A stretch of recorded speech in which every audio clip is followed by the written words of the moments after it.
Assalamualaikum warahmatullahi wabarakatuh. Waalaikumsalam warahmatullahi wabarakatuh. Bismillahi walhamdulillah, wassalatu wassalamu ala sayyidina rasulillah wa ala alihi wa sahbihi wa mawalah. La hawla wa la quwwata illa billah, amma ba'du. Saudara-saudara kaum muslimin rahimakumullah, suatu hari ketika baginda Rasul masuk ke dalam masjid, didapatinya seorang sahabat tengah khusyuk bertafakur di dalam masjid. Sahabat itu bernama Abi Dzar Al-Ghifari. Dihampiri beliau oleh baginda Rasul, kemudian ditanya, "Hai Abi Dzar, begitu khusyuk dan tafakur engkau di dalam masjid, gerangan apa permohonanmu kepada Allah di tempat yang suci ini?" Abi Dzar menjawab, "Maafkan saya ya Rasul. Saya dari tadi di masjid di sini ini bukan berdoa, lalu wirid juga tidak, i'tikaf ya setengah i'tikaf. Habis kenapa kamu di sini?" "Saya menghindar orang ya Rasul." "Menghindar orang kenapa?" "Terlalu banyak datang orang ke rumah saya nagih utang. Saya jadi bingung mau pergi kemana. Akhirnya saya pikir tempat yang netral, yang kira-kira orang nggak datang nagih, ya ke masjid di sini. Maka saya lalu ngetem di sini. Model ke masjid bukannya wirid zikir, takut diuber-uber utang." Baginda Rasul senyum, lalu beliau berkata, "Hai Abi Dzar, maukah engkau aku ajarkan satu doa yang kalau kamu amalkan Allah akan bebaskan hatimu dari perasaan dililit hutang." Bukan dibebasin hutangnya, dibebasin dari perasaan dililit oleh hutang. Sebab kalau ada doa yang kalau dibaca hutang jadi lunas sih enak. Jadi ini jangan keliru saudara-saudara. Kalau diamalkan hati bebas dari perasaan dililit oleh hutang. Mau ya Rasul? Lalu diajarkanlah doa itu, Allahumma inni a'udzubika minal hammi wal hazan wa minal ajzi wal kasal wa minal jubni wal bukhl wa min ghalabatid dain wa qahrir rijal. Ma'asyiral muslimin rahimakumullah. Banyak di antara kita yang kalau diajarkan satu doa lalu tidak mengukur diri antara doa itu dengan pribadi kita. Padahal syarat di antara kabulnya doa sejak dari adab berdoa sudah diajarkan. Berdoa itu yang baik, bersih tempatnya, bersih pakaiannya, menghadap ke arah kiblat, menengadahkan kedua belah tangan dengan khusyuk dan tawadhu, dengan serius dan penuh keyakinan bahwa doa akan dikabulkan oleh Allah. Sebab Allah dalam hadis qudsi menyatakan, "Ana inda zanni abdi bi." Aku sih, kata Allah, bagaimana sangka hambaku kepadaku saja. Kalau dia sangka baik, aku baik. Kalau dia sangka tidak baik, aku juga tidak baik. Bagaimana sangka hambaku? Jadi kalau kita berdoa sementara hati kita dalam batin ngomong, jangan-jangan doa gua nggak diterima nih. Enggak. Kenapa? Hatinya sudah begitu. Innallaha la yaqbalu du'aan min qalbin ghafilin lahin. Allah tidak akan menerima doa dari hati yang lalai terhadap doa yang dibacanya itu. Nah, di antara yang terpenting menyesuaikan doa dengan keadaan pribadi. Jadi kalau kita kerja gajinya 1 bulan 1.000, ya wajarlah berdoa minta rezeki 1.500. Wajar namanya. Yang 1.000 sudah ada modal kerja kita, yang 500 kita minta doa kepada Allah. Saudara hadirin, begitu juga doa yang diajarkan oleh baginda Nabi kepada Abi Dzar. Ini hakikatnya mengajarkan kita manusia untuk menjauhi penyakit rohani. Doa ini mengajarkan 8 macam penyakit rohani yang menjadi dinding antara kita dengan Allah. Dan penyakit rohani ini lebih bahaya daripada penyakit jasmani. Kenapa? Penyakit rohani tidak menyebabkan orang masuk neraka. Nah, maaf.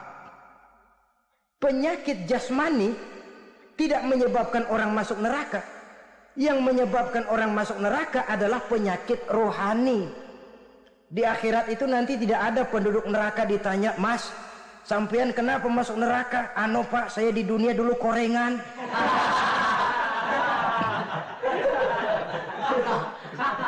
Itu korengan, liver, ginjal, darah tinggi, jantung, paru-paru basah, bengek, ampeg. Penyakit-penyakit jasmani itu tidak menyebabkan orang masuk neraka. Yang menyebabkan orang masuk neraka penyakit rohani.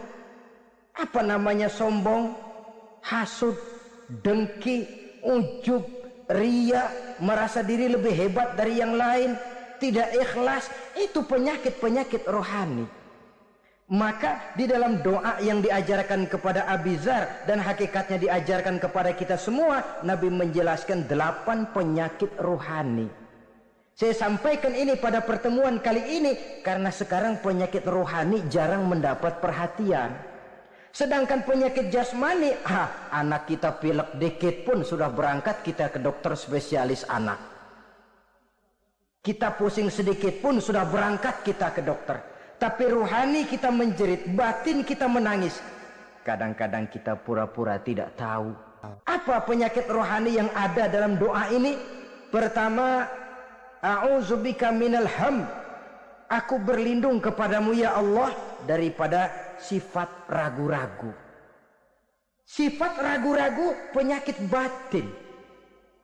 Apa yang bisa dikerjakan oleh orang yang selalu ragu-ragu?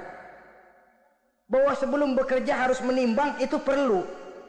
Tapi kalau cuma tiap hari menimbang, kapan memutuskan? Orang sudah kemana-mana, kita masih main timbangan saja. Maka orang yang ragu-ragu hakikatnya orang yang sudah mengubur sebelah kakinya sebelum berangkat. Nah, iya, tapi kalau kita nanti jadi salah kan lebih baik nggak usah berbuat. Keliru.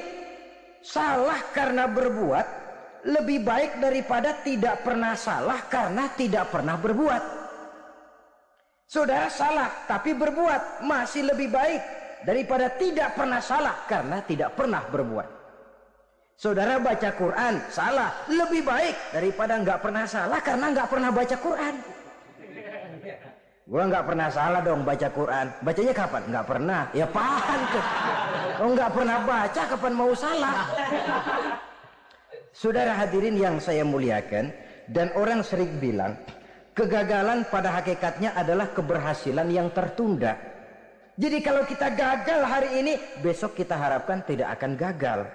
Gagal besok masih ada hari lusa. Bagaimanapun usaha, kemauan adalah processing.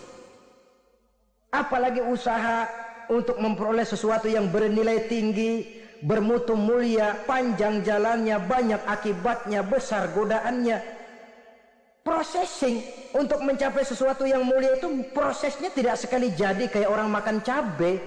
Itu hari dikeletak, itu hari terasa pedesnya. Untuk mencapai sesuatu yang mulia, panjang jalannya, banyak akibatnya, besar godaannya. Tapi bangunan bagaimanapun tingginya harus dimulai dari pondasi pertama. Cita-cita bagaimanapun luhurnya harus dimulai dari langkah pertama yang walaupun kelihatannya sepele tapi sudah merupakan fondasi ke arah yang lebih tinggi. Kadang-kadang kita ini kan inginnya yang serba cepat, seolah-olah sesuatu yang mulia itu bisa datang lewat proses simsalabim, abragedabra. Lalu yang kita mau terwujud di depan kita, alangkah mudahnya. Dan dari kegagalan-kegagalan akan lahir pengalaman. Dan pengalaman, kata orang Kulon, experience is the best teacher. Pengalaman adalah guru yang paling bijaksana. Kalau adik kita jalan di tempat licin, jatuh, besok dia lewat situ lagi, nggak usah dipesen juga dia pasti hati-hati. Kenapa? Pengalaman. kemarin gue lihat sini jatuh, sekarang harus hati-hati. Tapi kalau belum pernah jatuh, kita omelin kadang-kadang ngotot. Khawatir banget sebelum juga jatuh, ngomel melulu gitu ya. Tapi satu kali dia jatuh, dia sendiri akan hati-hati. Begitu kegagalan yang kita temukan dalam hidup merupakan nasihat bahwa seorang muslim tidak mungkin jatuh di tempat yang sama 2 kali berturut-turut. Kemarin lewat di situ jatuh lagi, sekarang lewat di situ lagi jatuh lagi, emang goblok dah. Bisa jatuh 2 kali di tempat yang sama kan namanya tidak mengambil pelajaran dari apa yang sudah dia temui. Jadi saudara hadirin, terutama adik-adik remaja, masa depan kalian itu merupakan harapan dari semuanya. Kami yang tua terlalu banyak berharap dari kalian. Sementara hari depan kalian lihat sendirilah. Persaingan hidup makin tajam, tensi ekonomi makin tinggi, jumlah angkatan tenaga kerja yang masuk tidak jauh dari seimbang dengan lapangan kerja yang bisa disiapkan. Kalau kita dihambat oleh penyakit ragu-ragu, orang lain sudah berbuat dan kita masih menonton, boleh sangat jadi nantinya kita akan terpojok di sudut-sudut kehidupan untuk lebih banyak jadi penonton daripada jadi pemain. Lebih sering menjadi objek daripada menjadi subjek. Istilah Arabnya lebih sering menjadi maf'ul daripada menjadi fa'il. Namanya juga orang nonton, soknya kan kayak lebih pintar dari yang main. Wajar orang nonton bola ngomel melulu. Itu Maradona tolol, Maradona ditololin. Ajat Sudrajat goblok, Ajat digoblokin. Kalau sudah dia disuruh main ke lapangan, gempor dia nggak bisa nendang. Namanya penonton, dan wajar saja penonton juga kalau nggak surat nggak rame toh lapangan. Saudara hadirin yang saya muliakan, maka keraguan-raguan akan jadi penyakit yang menghalangi orang pada saat dia harusnya sudah berbuat, dia malah berpangku tangan. Akhirnya dia akan jadi orang yang ketinggalan kereta. Sementara hidup tidak berjalan mundur ke belakang dan tidak juga berhenti. Tidak ada kata berhenti atau kata mundur dalam hidup. Berhenti kita diinjak orang, mundur kita hancur. Hidup ini seperti cerita tentaranya Tariq bin Ziyad ketika menyeberang ke daratan Spanyol di selat Jabal Tariq. Sejarah menyebutnya Gibraltar ya. Itu bahasa Spanyol, lidah Spanyol dengan lidah Arab. Kita Jabal Tariq, dia Gibraltar. Kita Ibnu Rusdi, dia Ibn Averus. Saudara-saudara, ketika pasukan sudah menyeberang ke daratan, seluruh kapal-kapal ini dibakar oleh Tariq bin Ziyad. Beliau sadar menghadapi tentara yang jumlahnya lebih banyak dari tentaranya sendiri.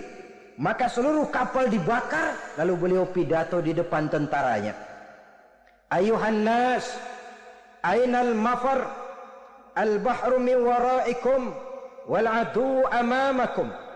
Saudara-saudara, sekarang mau lari kemana? Kita tidak punya pilihan lain. Di belakang laut, di depan musuh. Mau pulang, kapal sudah saya bakar semua. Ini termasuk menghilangkan keraguan bala tentaranya. Mundur, kecebur, mati. Maju menghadapi musuh yang jumlahnya jauh lebih banyak, resikonya juga mati. Namun mati maju, mati syahid. Mati mundur, kecebur, mati konyol. Pilih. Ya tentu tidak ada pilihan lain toh. Menghilangkan keraguan di kalangan tentaranya, juga menghadapi kehidupan ini. Menimbang adalah perlu, tapi berbuat lebih perlu lagi. Jangan takut salah, karena salah berbuat lebih baik daripada tidak pernah salah karena tidak pernah berbuat. Kesalahan pada akhirnya akan mendidik kita untuk tidak salah lagi pada masa-masa yang akan datang. Ini penyakit pertama. Penyakit yang kedua, al-hazan. Penyakit duka cita. Manusia itu egonya terlalu besar. Kalau dia kehilangan sesuatu yang dia tidak senangi atau menemukan sesuatu yang tidak dia harapkan, dia bersedih. Kesedihan itu timbul sebenarnya karena egonya. Bapaknya meninggal, dia sedih. Sebenarnya kesedihannya bukan karena matinya bapaknya, tapi kesedihannya karena dia tidak punya orang tua lagi. Dianya itu yang dia tangisi, akunya. Perkara bapaknya mati sih, memang semua yang hidup mesti mati. Tapi dia nggak punya bapak, itu yang lebih dia sedihi. Akunya ini.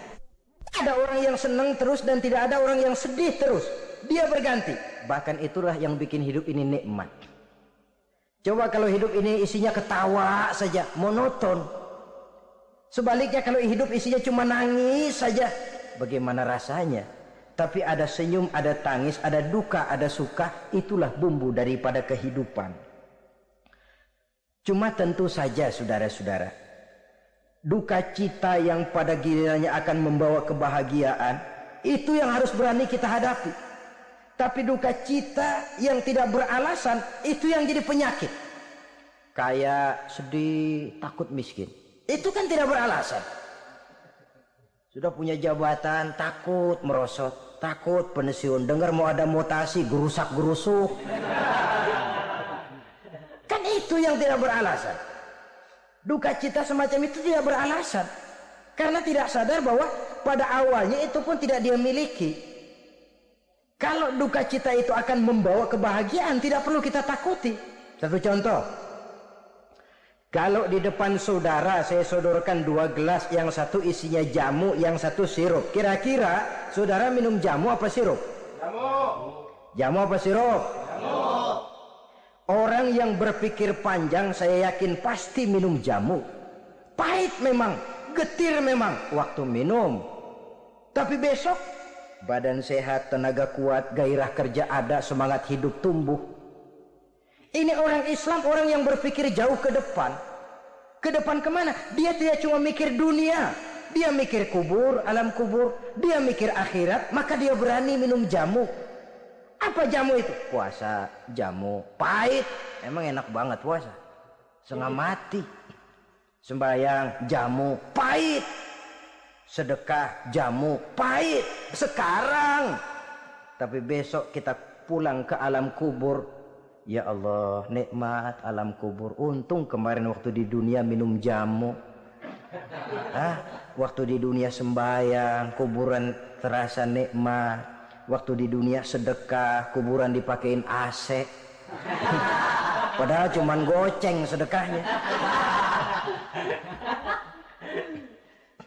Adapun orang yang di luar Islam, dia berpikir pendek.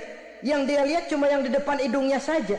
Dia nggak mikirin alam kubur, dia nggak mikir akhirat, yang dia pikirin cuma dunia aja. Kenapa gue mesti minum jamu pahit? Sirup nih, manis. Dia minum sirup. Manis memang waktu minum. Tapi besok, bibir mancung, bengkak, sariawan itu. Saudara-saudara, solat, sirup, tidak solat, sirup, manis. Orang-orang puasa dia tidak puasa, sirup manis. Bakhil, pelit, sirup manis. Ngapain sedekah? Ya tumpuk aja tuh harta dah, jangan disedekahin. Sirup manis memang. Besok dia pulang ke alam kubur, baru terasa bibirnya pada bengkak. Baru timbul, gua nyesel banget minum sirup kemarin. Jadi saya katakan kuncinya adalah iman. Berangkat dari surah Ali Imran ayat 139, Allah berpesan, wala tahinu wala tahzanu wa antumul a'launa in kuntum mu'minin. Kamu tidak perlu gundah gulana, kamu tidak perlu duka cita dan sedih hati. Kamu sesungguhnya adalah tinggi jikalau kamu benar-benar beriman. Jadi dengan iman, duka cita yang tidak beralasan tidak perlu ada. Karena sifat duka cita yang tidak beralasan merupakan penyakit rohani yang menjadi penghambat agar orang tidak memperoleh kemajuan apapun dalam kehidupannya. 2. Penyakit rohani yang ketiga, saudara-saudara, al-ajzu, penyakit lemah. Nabi menyatakan, al-mu'minul qawiyyu ahabbu ilallahi minal mu'minid dha'if. Orang mukmin yang kuat lebih dicintai Allah daripada orang mukmin yang lemah. Sifat lemah tidak disukai oleh agama dan merupakan penyakit batin. Bukan lemah lembut, lemah. Lemah apa? Ya segala lemah. lemah ekonomi, agama mengajarkan kadal fakru ayyakuna kufran. Kemiskinan bisa membawa orang kepada kekufuran. Apalagi lemah pendidikan, dalam arti terbelakang, ketinggalan oleh orang-orang lain. Dan yang paling celaka, lemah iman. Saudara-saudara hadirin yang saya muliakan, imannya lemah. Tidak punya ghirah, tidak punya rasa cemburu terhadap agamanya. Kalau anak gadisnya diusik orang, marahnya 7 lapis langit. Kalau keluarganya diusik orang, bukan main, ngundang orang lain, menyerbu. Itu orang yang coba-coba ngusik. Tapi agamanya dihina orang, agamanya diinjak-injak orang. Sedikit pun dia tidak punya rasa cemburu, sedikit pun tidak ada rasa sedih. Agama saya ini mau dibawa kemana? Islam ini mau dikubur kemana? Lemah iman semacam itu yang kita rasakan sekarang ini. Sekarang ini orang marah kalau hartanya diusik, orang marah kalau anak istrinya diusik, orang marah kalau temannya diganggu. Tapi giliran agamanya diganggu, agamanya diusik, agamanya dihina, tenang-tenang saja, bah. Tidak ada itu gairah, tidak ada itu rasa cemburu terhadap agama. Kaum muslimin yang saya muliakan, lemah iman semacam ini yang sangat membahayakan untuk kelangsungan kehidupan beragama. Di zaman Khalifah Umar bin Abdul Aziz, dalam satu pertempuran melawan orang-orang kafir, tentaranya mengalami kekalahan. Karena kalah, banyak yang ditahan jadi tawanan orang kafir, termasuk 3 orang ofisir setingkat komandan dan beberapa puluh prajurit ditahan di negara kafir ini. Terhadap tahanan-tahanan Islam ini, raja kafir musyawarah sama para menterinya, terutama Perdana Menteri. Tuan Perdana Menteri, kata raja kafir, bagaimana?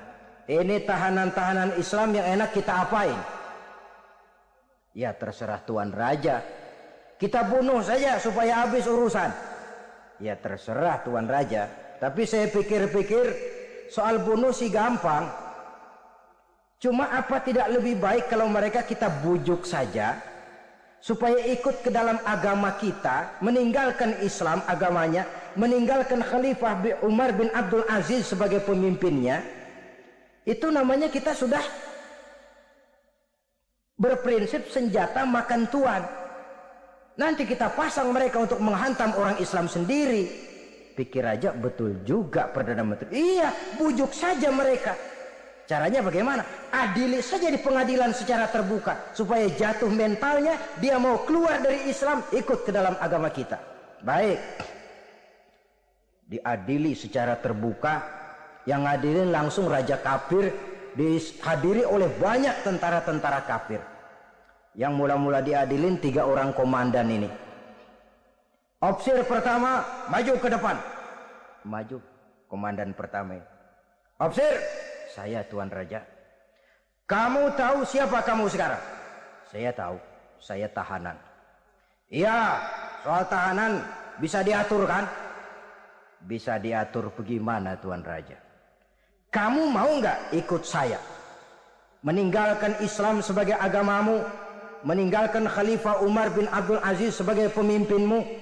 Kalau kamu mau ofisir, pindah agama saya, nanti kamu akan saya berikan kedudukan yang tinggi, gaji yang cukup, rumah cukup, istri cukup, kendaraan cukup. Pindah saja ofisir. Tuan Raja, bagaimana? Apa Tuan kira selama ini saya berjuang karena mencari kedudukan, mencari harta, mencari tanda jasa? Tidak Tuan Raja. Saya berjuang di bawah bendera Khalifah Umar bin Abdul Aziz li'i'la'i kalimatillah, untuk menegakkan kalimat Allah. Saya tidak akan tergiur dengan tawaran Tuan Raja. Kamu gila ya? Biarin.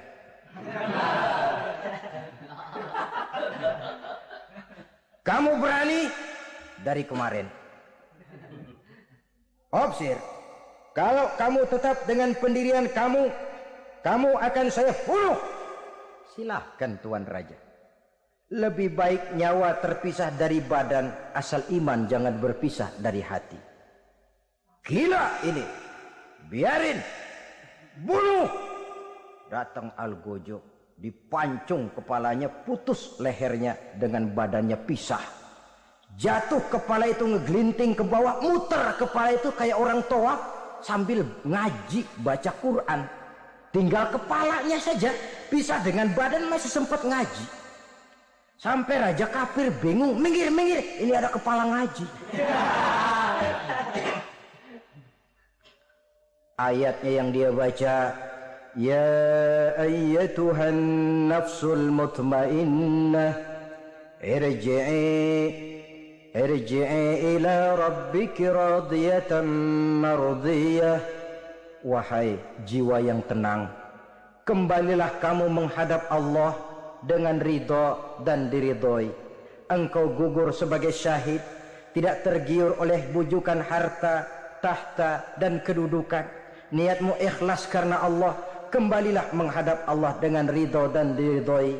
Fadkhuli fi ibadi wadkhuli jannati. Masuklah ke dalam golongan hamba-hambaku, masuklah ke dalam surgaku. Di penghujung ayat, matanya tertutup dengan rapat, bibirnya senyum menghadap Allah, gugur sebagai syahid. Raja kafir geleng kepala, dasar santri gila, sudah mau mati masih ngaji. Setelah opsir pertama gugur sebagai syahid, dihadapkanlah opsir yang kedua, komandan kedua yang jadi tahanan ini. Kata raja, opsir kedua, saya Tuan Raja. Kamu sudah lihat temanmu opsir pertama tadi? Sudah Tuan Raja. Mati kan? Mati. Kamu mau mati? Atau mau ikut saya? Keluar dari agamamu Islam dengan pangkat cukup, gaji cukup, rumah cukup? Bagaimana? Sudah Tuan Raja. Sudah apa? Sudah, jangan banyak omong. Bagaimana dia disambut oleh para bidadari di sorga, disambut oleh para malaikat dengan ramah tamah, menikmati kehidupan di alam yang penuh dengan keridhaan. Oh Tuan Raja, sudah jangan banyak omong, kalau mau potong saya. Kata raja, ini gilaan lagi dari yang tadi nih. Yang tadi masih bisa diajak berunding, ini sudah minta dipotong. Ayo Algojo, potong. Dipotong lagi oleh Algojo, putus lagi, berpisah kepala dengan badannya, jatuh ke bawah, masih muter kepalanya kayak orang tawaf, ngaji lagi. Ayatnya yang dia baca, wujuhu yawma izin nadirah, wujuhu yawma izin nadirah, ila rabbiha nazirah. Wajah mereka pada hari itu berseri-seri, kepada Tuhannya mereka memandang, matanya terpejam dengan rapat, bibirnya senyum menghadap Allah. Syahid lagi yang ketiga ini. Nah, kata raja, sekarang komandan opsir yang ketiga, panggil. Opsir ketiga, saya Tuan Raja. Sudah dengar nasib dua orang temanmu? Sudah Tuan Raja. Mati? Mati. Kamu bagaimana? Saya mau hidup Tuan Raja. Jadi kamu mau ikut saya? Mau Tuan Raja, saya mau. Mau meninggalkan Islam sebagai agamamu? Mau Tuan Raja. Mengkhianati khalifahmu Umar bin Abdul Aziz? Iya Tuan Raja. Daripada hidup saya kan, daripada mati mendingan hidup Tuan Raja. Daripada enggak punya apa-apa kan mendingan punya apa-apa. Baik, baik. Nanti saya musyawarah sama Perdana Menteri, kamu saya angkat jadi pejabat tinggi. Baik Tuan Raja. Akhirnya Raja musyawarah. Perdana Menteri, saya Tuan Raja. Ini opsir ketiga baik ini, mau ikut kita keluar dari Islam. Kita angkat jadi apa dia? Itu sih urusan Tuan soal angkat mengangkat. Cuman saya pikir-pikir kok aneh Tuan Raja. Aneh bagaimana? Ini opsir ketiga ini kok mau ya meninggalkan agamanya. Mau mengkhianati saudaranya sendiri. saudaranya sebangsa, setanah air, seiman, sekeyakinan, hanya karena ditawari oleh kedudukan mau dia khianati. Orang itu kalau sudah mau mengkhianati bangsanya sendiri, Tuan Raja, apalagi bangsa lain. Sekarang ini dia sopan sama kita karena kepengen selamat. Nanti kalau ada kesempatan, bukan kita yang ditikam dari belakang, senjata makan Tuan. Jadi menurut kamu bagaimana Perdana Menteri? Menurut saya opsi ketiga ini komandan bejat. Masa orang bejat jadi pejabat, rusak rakyat. Malah orang dua yang mati itu orang bagus, punya prinsip, punya pendirian, nyawa taruhannya iman tidak goyah. Itu malah kalau bisa yang dua itu dihidupin lagi. Orang punya pendirian, ya hidupin bagaimana udah kadang mati. Tidak bisa. Jadi yang ketiga ini gimana? Kalau menurut saya yang ketiga ini bunuh saja Tuan Raja. Ngapain miara orang bahaya? Bunuh saja. Bunuh. Iyalah kalau begitu bunuh saja. Betul juga kamu. Sidang dibuka kembali. Opsi ketiga, gimana Tuan Raja? Saya diangkat jadi apa? Kamu nggak diangkat. Nggak diangkat bagaimana? Kamu opsi bejat. Kok bejat? Iya. Agamamu saja kamu mau tinggalkan. Saudaramu sebangsa setanah air mau kamu khianati. Apalagi kami yang orang lain bangsa dengan kamu. Kalau ada kesempatan kami akan kamu tikam dari belakang. Jadi saya gimana? Kamu dibunuh. Bunuh. Tuan Raja, bunuh. Iyalah, bunuh. Tapi saya mau Islam lagi ah. Tadinya saya mau keluar dari Islam, saya pikir dapat kedudukan tinggi kalau dibunuh juga. Iyalah bunuh, tapi saya tak Islam lagi. Terserah mau Islam mau tidak, pokoknya bunuh. Iya, saya mau Islam lagi. Cepat. Iya. Lalu mengucap 2 kalimat syahadat mau Islam lagi, macet lidahnya. Ayo cepat. Iya Pak, asyhadu Enggak bisa ngucap syahadat. Ayo cepat. Iya Pak, asyhadu Enggak bisa. Sampai goloknya Algojo keburu sampai ke lehernya. Putus leher itu, pisah kepala dengan badan. Jatuh kepalanya ke bawah. Dia bekas orang Islam, masih bisa ngaji. Ngaji juga, cuman ayat yang dibacanya lain sama yang dibaca 2 temannya tadi. Ayatnya yang dia baca begini. Afaman haqqat alaihi kalimatul azab afa anta tunkizu man finnar. Orang yang sudah memang akan mendapat vonis azab di neraka, bisakah kamu menyelamatkan mereka dari azab yang sangat pedih?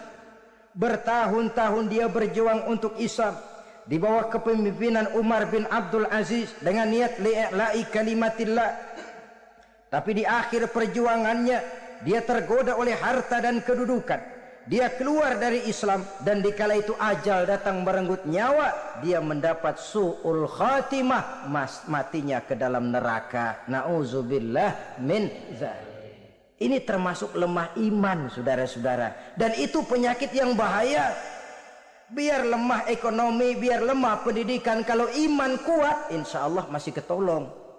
Tapi biar ekonomi kuat, pendidikan kuat, iman lemah, malah yang kuat tadi akan menghancurkan nilai iman yang lemah itu tadi. Disinilah mabda'nya, berlindung kita kepada Allah dari lemah hati, lemah iman, lemah akidah. Baik.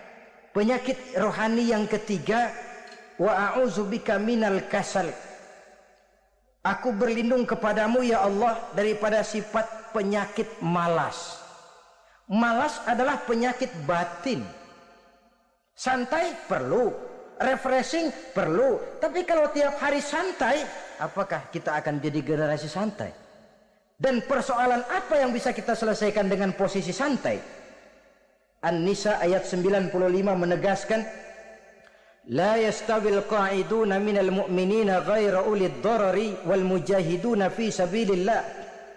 Orang-orang yang berjuang di jalan Allah tidak sama nasibnya dengan orang yang duduk saja nggelenggem ndelohom ayem-ayem tanpa ada uzur darurat, yang hanya menunggu keajaiban yang turun dari langit, menghitung bintang bertebaran di atas cakrawala, Tidak akan sama orang yang berjuang di jalan Allah dengan yang duduk ndelohom ayam-ayam, nggelenggem, menikmati apa yang ada tanpa berpikir meningkatkannya ke arah yang lebih baik. Ma'asyiral muslimin rahimakumullah. Malas berusaha, malas beribadah adalah penyakit rohani yang ditiupkan oleh iblis ke dalam diri sanubari kita. Makin tinggi nilai iman, makin berat bisikan kemalasan itu. Namun kalau kita bentengi dengan bahwa malas kita hari ini akan membawa penyesalan bukan besok, bukan lusa, bukan minggu depan, bukan pula bulan depan, tapi barangkali tahun depan, 5-10 tahun yang akan datang, untuk masa depan yang lebih depan di alam kubur, di alam akhirat. Akibat penyesalan di dunia akan terasa di sana nantinya. Allah telah memberikan hidup. Dalam hidup kita diberikan energi, daya dan kekuatan. Manfaatkan daya dan kekuatan itu untuk berusaha dan bekerja. Allah tidak suka kepada orang yang bermalas, berpangku bangku tangan, menunggu keajaiban dari langit sambil berleha-leha. Allah suka kepada orang yang bekerja keras, karena seluruh rasul bekerja keras, seluruh para nabi bekerja keras. Saudara-saudara, hanya istana yang ditegakkan dalam khayalan saja yang bisa dijangkau dengan bermalas dan bersantai-santai. Tapi istana dalam wujud kenyataan hanya bisa dicapai dengan kerja keras dan semangat menghadapi kehidupan. Yang kelima, wa a'udzubika minal jubn. Kami berlindung kepadamu ya Allah daripada sifat takut. Saudara-saudara, setiap orang terlahir membawa fitrah. Fitrah itu juga bisa berupa sifat. Tiap orang punya sifat takut, tiap orang punya sifat berani. Lingkungan, pendidikan, pergaulan menumbuhkan mana yang lebih subur. Kalau takutnya lebih subur, dia akan jadi penakut. Kalau beraninya lebih subur, dia akan jadi pemberani.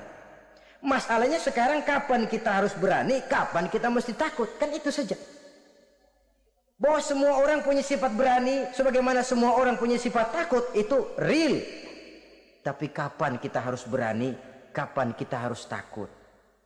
Agaknya surah An-Nisa ayat 77 cukup menjadi sindiran.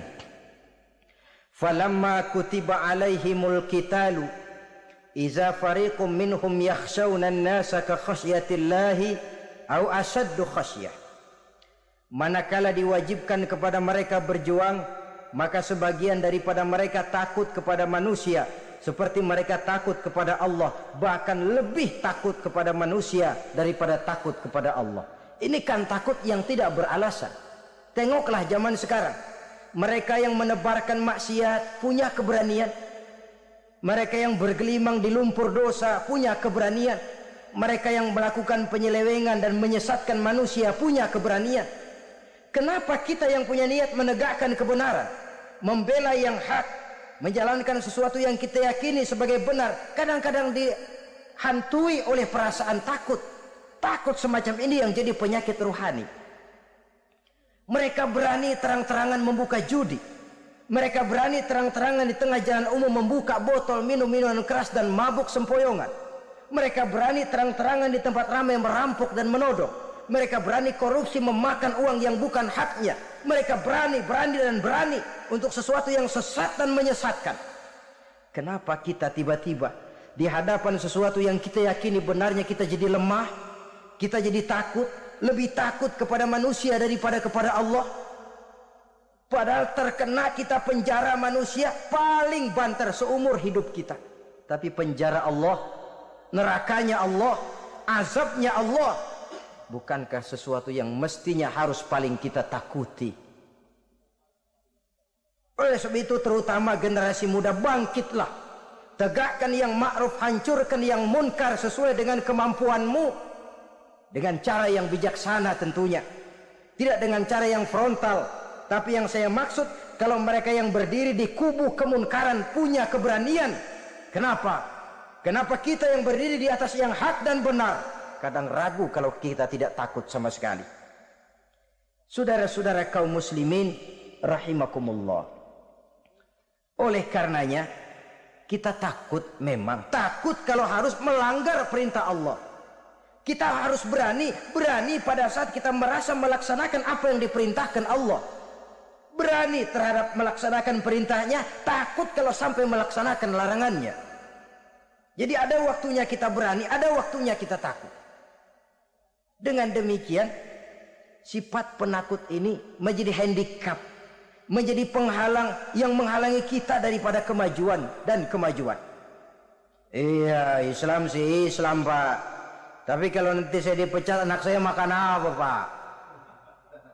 Islam sih Islam, Pak. Tapi ini resikonya, Pak. Bukankah Nabi sendiri pernah memang memperingatkan, sayati ala ummati zamanun al-qabidu ala dinihi kal-qabid ala al-jamrah. Akan datang satu masa di tengah umatku di mana pada masa itu orang yang konsekuen dan teguh memegang agama seperti memegang bara di tangan. Dipegang tangan terbakar, dibuang bara terlepas. Konsekuen megang Islam, resikonya berat. Melepaskan dan masa bodoh terhadap Islam bertentangan dengan batin. Dikala itu, beruntunglah orang-orang yang teguh dan kuat memegang agamanya. Ma'asyiral muslimin rahimakumullah. Hanya sifat berani yang menyebabkan Islam berhasil menembus dinding Jazirah Arabia, memasuki Bizantium dan Persia, mendarat di Spanyol, memasuki Selat Jabal Tariq, pada gilirannya mewarnai hampir 2/3 belahan bumi, menjadi mercusuar di lapangan ilmu dan peradaban. Berani karena benar. Jadi yang saya anjurkan itu bukan berani babi. Tahu berani babi? Mau nyeruduk aja. Berani yang tanpa perhitungan itu berani babi namanya, nyeruduk aja. Ya kalau kelempengan yang diseruduk tahu empuk. Tapi kalau yang diseruduk mesin giling kan bongkar kepalanya. Jadi bukan berani yang tanpa perhitungan, berani yang dengan taktik dan strategi. Sebab keberanian tanpa perhitungan akan menyebabkan kita menjadi orang yang ngawur. Dalam istilah sosial dinamakan trial and error, spekulasi namanya. Dan itu harus pulang kepada diri kita. Keberanian tidak bisa dipompakan, keberanian tidak bisa dicangkokkan, harus bermuara dari kita. Contoh saja, ketika Nabi dan Abu Bakar di Gua Sur, Quraisy kafir yang ngejar sampai di situ, kalau mereka nengok ke bawah, Nabi akan kelihatan Abu Bakar sedikit grogi. Nabi tampil dengan mantap, la takhaf wa la tahzan ya Abu Bakar, innallaha ma'ana. Abu Bakar, kamu tidak usah takut, kamu tidak usah khawatir, Allah bersama kita. Keberanian timbul karena yakin ini jalan Allah, yakin Allah pasti akan bela. Keberanian itu nggak bisa dicangkokin, nggak bisa cuma teriak, saudara-saudara jangan takut, Allah bersama kita, mulutnya. Tapi kalau hatinya juga perang, apa iya, itu sudah tertarung di kaki sendiri. Jadi memang harus ada variasinya. Ibarat pepatah, tukang joget yang baik ngerti irama gendang. Kalau kita terlalu keras gampang dipatahin orang. Kalau kita terlalu lemah diinjek terus. Mestinya tahu kapan mesti keras, tahu kapan mesti lemah lembut. Saudara hadirin yang saya muliakan, baiklah ya, itu penyakit yang kelima. Penyakit yang keenam, wa a'udzubika minal bukhl. Kami berlindung kepadamu ya Allah daripada sifat bukhl, pelit bin kikir alias medit. Ini penyakit rohani. Kenapa sih orang bisa kikir? Karena dia tidak sadar. Pokoknya duit saya ya keringat saya. Dia tidak sadar bahwa itu amanah. Dia tidak sadar bahwa dia kadang-kadang diberikan kehormatan oleh Allah untuk menjadi keran yang menyampaikan rezeki kepada orang lain. Rezeki dia cuman lewat tangan saya. Orang bakhil nggak punya pikiran begitu. Yang ada yang di kantong saya, keringat saya, sama orang lain kagak ada urusan. Kalau dia sadar rezeki saya cuma lewat tangan, rezeki dia cuma lewat tangan saya, dia berfungsi sebagai keran, rasa bakhil itu tidak perlu ada. Yang kedua, orang bisa bakhil karena jama'a mala wa addada. Suka ngumpul-ngumpulin harta lalu ngitung-ngitung. Ngitung. Orang kalau terlalu ngitung kan yang ada kurang melulu. Kebangetan ngitung melulu. Aduh, 10.000.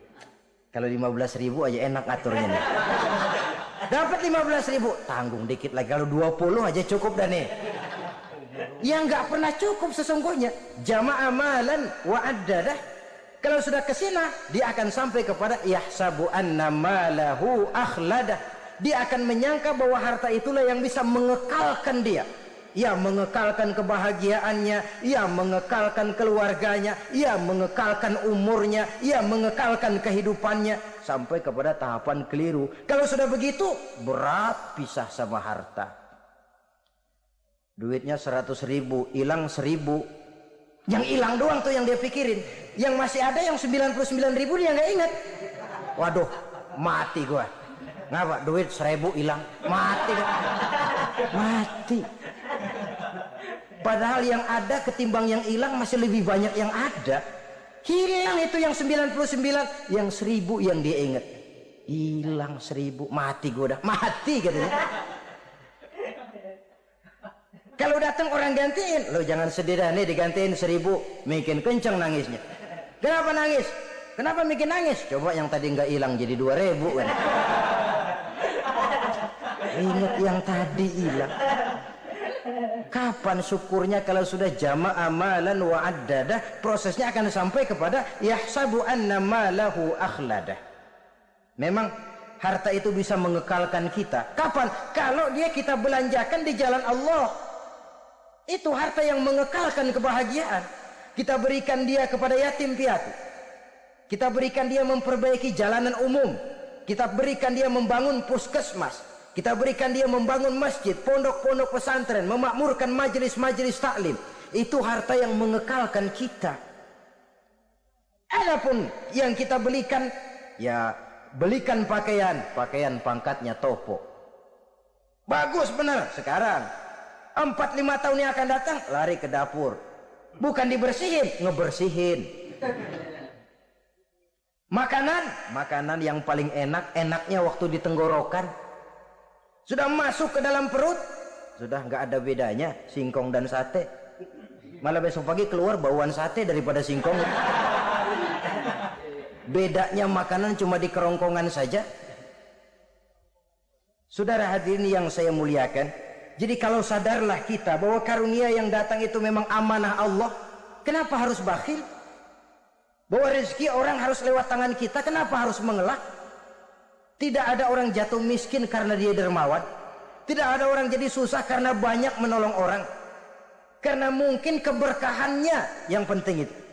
Dia menolong orang, orang tidak bisa membalas, tapi Allah membukakan jalan lewat jalan lain yang tidak dia perkirakan sebelumnya. Ma'asyiral muslimin, apalagi kalau orang itu adalah orang yang dekat dengan kita. Maksud saya ibu bapak kita. Oh, itu balasannya paling kontan.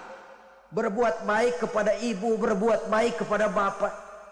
Ada rezeki sedikit, belikan makanan yang disenangi orang tua kita. Pak, ibu, alhamdulillah ada rezeki, ini makanan kesukaan bapak, ibu. Menurut kita sederhana, sepele, Allah akan balas, dan itu paling kontan lewat jalan yang tidak kita sangka-sangka. Ibu bapak, yatim piatu terutama juga.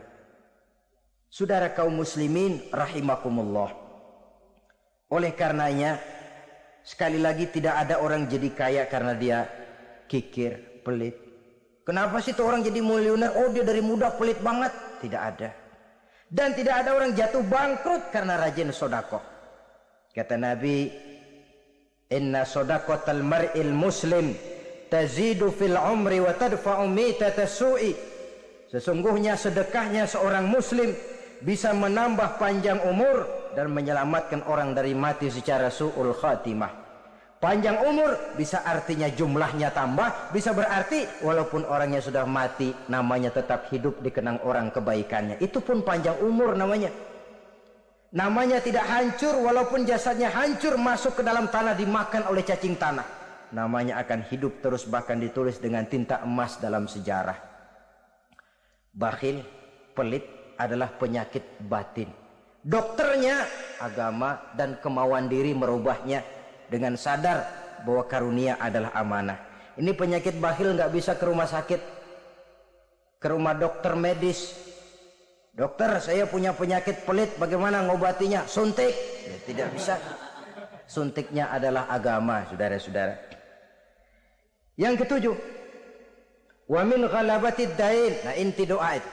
Saya berlindung kepadamu ya Allah, jangan sampai ada perasaan dililit utang. Bahwa kita hidup tutup lubang, gali lubang itu biasa. Tapi kalau gali terus nggak pernah nutup, ini mau kejeblos namanya. Ngutang lulu nggak bayar-bayar, ini namanya gali lubang, nggak pernah nutupin. Bahkan Nabi pesan, alaikum biddain fa innahu hammun billail wa dani'un bin nahar. Kalau bisa kamu nggak usah ngutang. Kenapa? Utang itu siangnya bikin kita takut ketemu orang, malamnya bikin kita susah tidur. Coba dah kalau nggak bisa ngutang berabe, malam nggak bisa tidur, siang takut ketemu orang. Jangan kepergok nih, belum ada duit buat bayar. Jalan ke sono, takut ketemu. Jalan kemari, takut ketemu. Akhirnya nggak kemana-mana, ngumprak di rumah.